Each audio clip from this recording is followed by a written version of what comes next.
আমন্ত্রণ বিশ্ব বাংলায়, আপনাদের সঙ্গে আছি আমি শাকিল আহমদ। শুরুতেই জানিয়ে দিচ্ছি সংবাদ শিরোনাম। কুয়েতে মুজিব বর্ষ বিজয় দিবস কাপ ক্রিকেট টুর্নামেন্টের ফাইনাল খেলা অনুষ্ঠিত, দিলীপ নাইট রাইডার্সের জয়।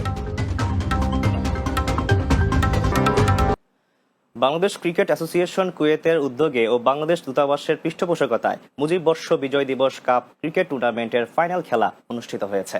25 ডিসেম্বর কুয়েতের আব্বাসিয়া ক্রিকেট গ্রাউন্ডে ফাইনাল খেলা, পুরস্কার বিতরণী ও বিশেষ সম্মাননা দেওয়া হয়। বিপুল সংখ্যক প্রবাসী বাংলাদেশিদের স্বতঃস্ফূর্ত উপস্থিতিতে মরুর বুকের দৃশ্যপট পাল্টে গিয়ে এক টুকরো বাংলাদেশে পরিণত হয়।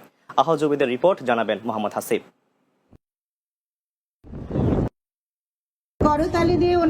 কুয়েতে মাসব্যাপী মুজিব বর্ষ উপলক্ষে Bijoy Dibosh cup cricket tournament 2020-এ 20টি ক্রিকেট টিম অংশ নেয়। 25 ডিসেম্বর স্থানীয় সময় সকাল 10টায় টুর্নামেন্টের চূড়ান্ত পর্বে দিলীপ নাইট রাইডার্স ও ওসমানী স্পোর্টিং ক্লাব ফাইনালে মুখোমুখি হয়। দুদলই ফাইনালে চমৎকার ক্রীড়া নৈপুণ্য দেখালেও শেষ পর্যন্ত দিলীপ নাইট রাইডার্স জয়ী হয়। টসে ওসমানী জয়লাভ করে দিলীপ নাইট রাইডার্সকে ব্যাট করার আমন্ত্রণ জানায়।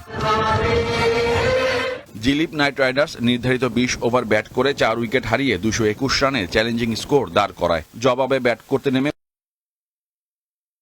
Osmani sport club over 4 ball bat করে সবকটি উইকেট হারিয়ে 131 রান করতে সক্ষম হয়।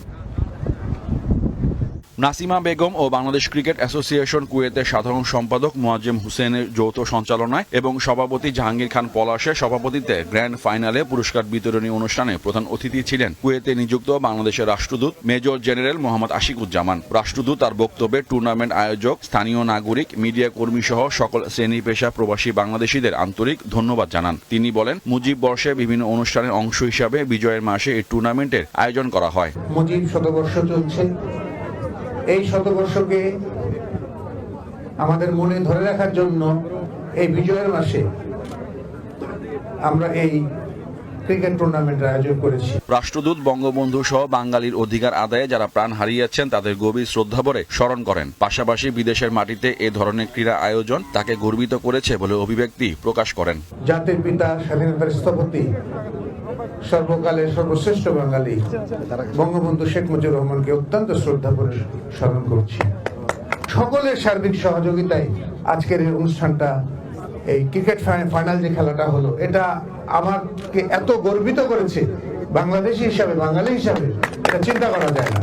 রাষ্ট্রদূত প্রবাসীদের বিভিন্ন পরামর্শ দেন এবং ফাইনালে জয়ী ও রানার্স আপ দলকে অভিনন্দন জানান। খেলাধুলা, সাংস্কৃতিক চর্চা সহমর্মিতা সৃষ্টি করে, ধৈর্যের সৃষ্টি করে, একে অন্যকে এগিয়ে আসার জন্য অনুপ্রেরণা যোগায়। সুষ্ঠুভাবে আয়োজন করার জন্য অত্যন্ত ধন্যবাদ জানাচ্ছি এবং যারা চ্যাম্পিয়ন এবং রানার্স আপ হয়েছে এদেরকে আমি আন্তরিক অভিনন্দন জানাচ্ছি।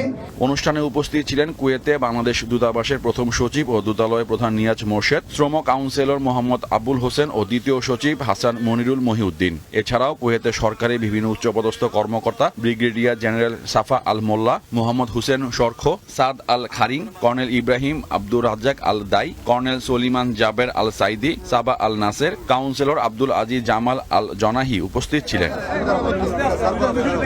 Desk report, Bangla TV.